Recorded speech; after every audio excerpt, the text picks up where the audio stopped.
policías y otros miembros de las fuerzas del orden en Reddit, cuáles fueron algunos casos en los que trabajaron que los hicieron pensar, aunque sea por un momento, que había algo sobrenatural o paranormal ocurriendo.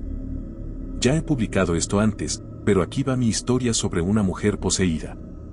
Spoiler, como resultado de publicarlo la vez pasada, algunos usuarios sugirieron que podría haber sufrido esquizofrenia catatónica. Estaba conduciendo y me encontré con una chica parada en medio de la carretera. Mi primer impulso fue decirle que prestara atención, pero estaba claro que, aunque las luces estaban encendidas, no había nadie en casa. Durante todo el tiempo que estuve con ella, no pronunció ni una sola palabra. Me vi en una situación extraña, no había hecho nada, claramente necesitaba ayuda, pero médicamente no parecía haber nada mal. Mientras me preguntaba qué demonios hacer, la chica de repente empezó a girar sobre sí misma. Ahora bien, girar no es ilegal, y empecé a pensar que era una de esas manifestantes que buscan provocar a la policía. Ya había tratado con el grupo Trollstation antes, así que pensé, adelante, gira todo lo que quieras. Pero luego pierde el equilibrio, cae y se golpea la cabeza contra el costado del patrullero. Genial. Llamo a una ambulancia, pero parece estar bien. Sigue sin hablar, pero ahora está mirando al cielo. Es un día lindo, así que pensé, bueno, disfruta del sol. Me pongo a escribir un informe, y cuando la miro de nuevo veo que tiene la cara roja como un tomate y los ojos llorosos. Me doy cuenta de que está tratando de dañarse las retinas obligándose a mirar directamente al sol. Es así que es nueva para mí. Así que termino sosteniéndole un libro o algo para taparle el sol y protegerle los ojos. Llega la ambulancia, vamos al hospital y ahora resulta que se ha olvidado de cómo caminar. En ese punto ya estoy un 99% seguro de que me está tomando el pelo, pero igual le consigo una silla de ruedas. Una vez sentada, se queda congelada en pose de soy una tetera, con los brazos extendidos, y mantiene esa posición durante una hora entera, sin moverse ni un milímetro. Así que ahora tengo tres posibles situaciones. Está fingiendo estar congelada en el tiempo. Está sufriendo un problema de salud mental. Está poseída. A ese punto, yo ya estaba convencido de que era la tercera opción. La derivé bajo una internación involuntaria y la dejé con los profesionales. Una semana después llamo al hospital y me dicen que sigue congelada. Siguiente historia. Esto no tiene explicación y probablemente fue solo una coincidencia, pero aún así nunca se lo mencioné a mis compañeros de trabajo. Pasé un tiempo trabajando como investigador de homicidios. Íbamos a todas las escenas de suicidios aparentes y las investigábamos para asegurarnos de que no se tratara de un homicidio. Generalmente encontrábamos un motivo para el suicidio y alguna nota u otra señal que indicara que la persona se había quitado la vida. Un tipo, por ejemplo, se pegó una nota al pecho que decía, "Feliz ahora, perra". Y se aseguró de que su esposa lo encontrara después de ahorcarse. Pero de vez en cuando te toca un caso en el que toda la evidencia forense indica que fue un suicidio, pero no hay nota ni una razón aparente por la cual esa persona querría suicidarse. Gente en buen estado de salud, con carreras decentes y una vida familiar aparentemente feliz. Pero, ¿quién sabe qué está pasando realmente con alguien? Y acá viene la parte que me da escalofríos. Habré trabajado en unos 10 suicidios así. Los últimos 3, antes de dejar homicidios, tenían todos algo en común en la escena. Había un pequeño faro decorativo hecho de mimbre en cada lugar. Era el mismo faro, mismo diseño, pintado de blanco y azul. Me llamó la atención la primera vez porque estaba al lado de la cama donde estaba el cuerpo, pero 2 semanas después vi el mismo maldito faro en otro suicidio y hasta le comenté la coincidencia a un oficial de patrulla. Unos meses después, voy a otro suicidio y ahí está otra vez el mismo faro de mimbre. Ahí fue cuando me cayó la ficha de que siempre aparecía en los suicidios sin explicación. Volví a revisar las fotos de las escenas de crimen de cada caso de suicidio en el que trabajé. En 2 de ellas podría estar el faro, pero el ángulo de la foto es malo y hay demasiadas cosas alrededor como para estar seguro. No sé. Me pareció escalofriante, pero un par de meses después me transfirieron y lo dejé pasar. Actualización, bueno, esto recibió mucha más atención de la que esperaba. Para responder a la pregunta de si podría tratarse de un asesino serial, lo dudo mucho. Eran claramente suicidios, la mayoría sin una explicación alternativa viable. Tratamos cada suicidio como si fuera un homicidio. Un suicidio aparente es, casi siempre, un suicidio real, pero preferimos pecar de precavidos. Además, aunque los asesinos seriales son más comunes de lo que la gente piensa, rara vez dejan tarjetas de presentación o cosas como en las películas. Generalmente es algún tipo jodido que tiene ciertos gustos particulares. Realmente creo que fue una coincidencia muy extraña, pero aún así fue bastante jodidamente inquietante. Siguiente historia. Fui técnico en emergencias médicas, EMT, durante un tiempo.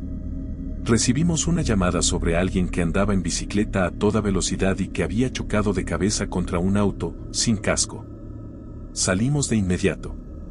A pesar de que era pleno día, en medio de una zona suburbana y un sábado, nadie se había acercado a ver cómo estaba el tipo. En serio, las calles estaban vacías. Normalmente, en accidentes tan violentos se junta un montón de gente. El cráneo del tipo estaba prácticamente destrozado y no respondía. Era la peor lesión en la cabeza que había visto. Evaluamos que tenía una fractura grave de cráneo, una conmoción cerebral y que sangraba muchísimo. También le faltaban dientes y tenía algo de raspaduras por el asfalto, pero por suerte no había perdido mucha piel. Para que te des una idea de lo grave que era el tipo de lesión que casi nadie sobrevive. Y si alguien sobrevive, queda en estado vegetativo. En general lo hubiéramos movido de la calle, pero cuando hay una lesión en la cabeza o el cuello eso no es seguro. Mi compañero, que además me estaba entrenando porque yo todavía era nuevo, fue a tomarle el pulso mientras yo sacaba el equipo. Se agachó, le tomó el pulso durante un rato, después se paró y abrió la boca para decir algo. De repente, el tipo saltó del suelo. No se empujó con los brazos ni nada. Simplemente se incorporó de un salto. Nos sobresaltó a los dos. Nos miró, sonrió, e intentó agarrar su bicicleta. Tratamos de detenerlo, pero tampoco queríamos tirarlo al suelo con una lesión así. Se escapó de nosotros y corrió hacia el bosque, dejando la bici tirada. Mi compañero estaba más impactado que yo.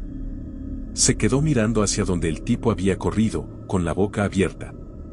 Después se giró hacia mí y me dijo, no tenía pulso, boludo. Le pregunté si estaba seguro y me juró 1000 veces que el ciclista estaba clínicamente muerto.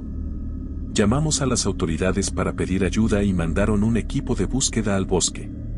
No sé si lo encontraron o no, porque normalmente no recibimos información sobre los pacientes una vez que los derivamos a profesionales. Hay que tener en cuenta que esto fue en los Van Barons, así que había mucho terreno para cubrir. Mi mejor suposición es que el tipo, confundido, se fue a la casa de algún ser querido. Lo raro de eso es que, con una herida en la cabeza, uno pierde muchísima sangre, así que debería haber dejado un rastro rojo muy fácil de seguir para la policía. Actualización, parece que me olvidé de algunos detalles. Ya no soy EMT. Estuve en eso apenas un año. Me di cuenta de que el área médica no era para mí y me pasé a estudiar informática. No hay que confundir EMT con paramédico. Solo nos enseñan lo básico de primeros auxilios y después rendimos un examen. Es básicamente el trabajo más bajo dentro del campo médico. No podemos declarar a alguien muerto legalmente. De hecho, en accidentes fatales casi siempre intervenimos lo menos posible. Si esta persona realmente hubiese estado muerta, no hubiéramos hecho mucho. No quise decir que fue un accidente fatal. El shock no fue que revivió, sino que estaba vivo a pesar de no tener pulso. El tipo iba muy rápido en bicicleta por una zona suburbana y chocó contra un auto estacionado. Era una hatchback, estaba paralelo a la vereda. La casa frente a la cual estaba el auto fue la que, presumiblemente, llamó al 911, pero por alguna razón, la gente cree que con llamar ya está. Fue bastante raro que nadie saliera siquiera a mirar. No tengo idea de qué pasó con el tipo. Las lesiones en la cabeza muchas veces hacen que la gente se vuelva agresiva o poco cooperativa, pero hay que tener muchísimo cuidado con ellos, porque moverles mucho la cabeza o el cuello puede dañarles la médula espinal. Cuando se levantó, nos tomó totalmente por sorpresa y encima se movía bastante rápido. Cuando intentó agarrar su bici, mi compañero trató de sujetarle el brazo. Se soltó enseguida y salió corriendo. Llamamos de inmediato a las autoridades y les contamos todo. Llegaron, les dimos toda la información y mandaron un pequeño equipo a buscarlo. Imagino que lo encontraron, porque nunca fue reportado como desaparecido, y si lo hubieran hecho, seguro salía en las noticias. Los primeros respondedores nunca recibimos información sobre los pacientes después de cumplir con nuestra parte, así que no puedo decir con certeza qué pasó después. Lo que sí puedo decir con total seguridad es que no tenía pulso cuando lo encontramos. Pero, de alguna manera, seguía vivo. Siguiente historia. Soy bombero de segunda generación. Mi padre pasó los últimos años de su carrera como director de seguridad contra incendios en un enorme manicomio.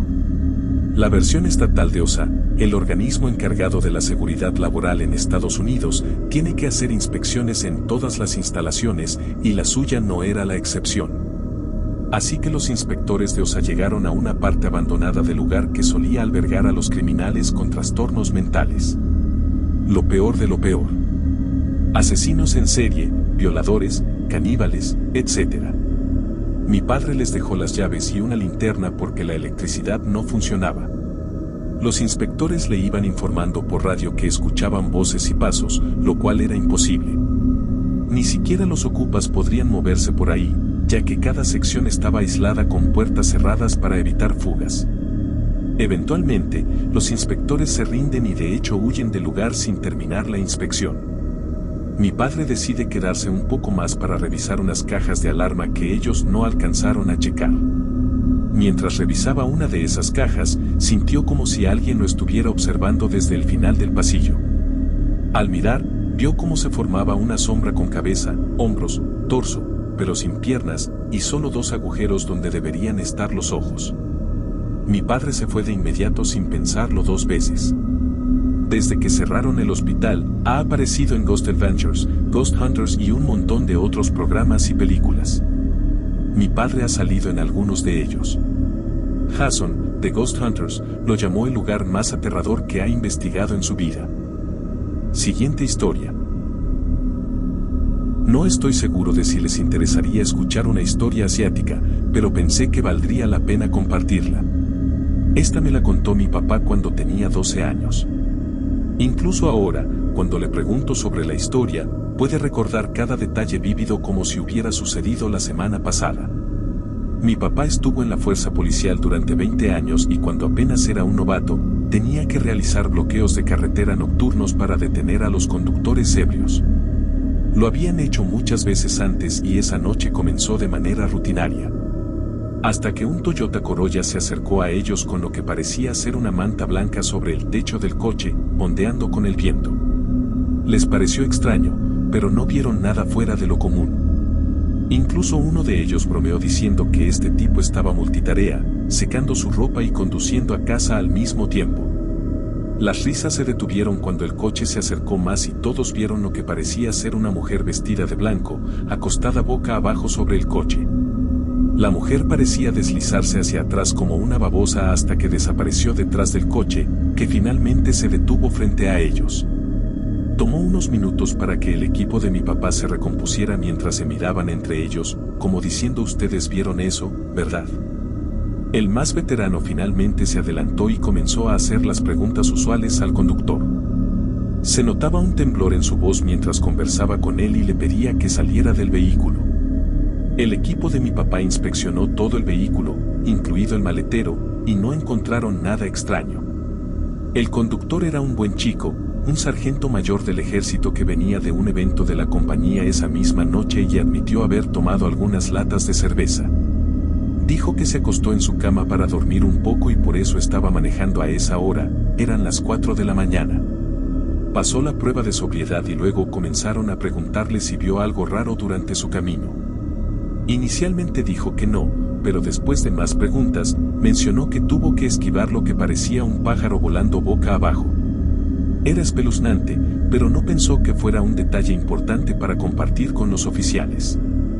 El más veterano entonces le dijo que se quedara tranquilo en una cafetería abierta las 24 horas antes de irse a casa. Los locales creen que si un espíritu maligno te sigue, hacer una parada en el camino los confunde, así no pueden instalarse en tu casa. Después de un poco de confusión, el conductor finalmente entendió y asintió con la cabeza. Después de que el hombre se fue, llamaron a la estación y cortaron la noche. Nunca supieron qué pasó con el conductor, espero que esté bien.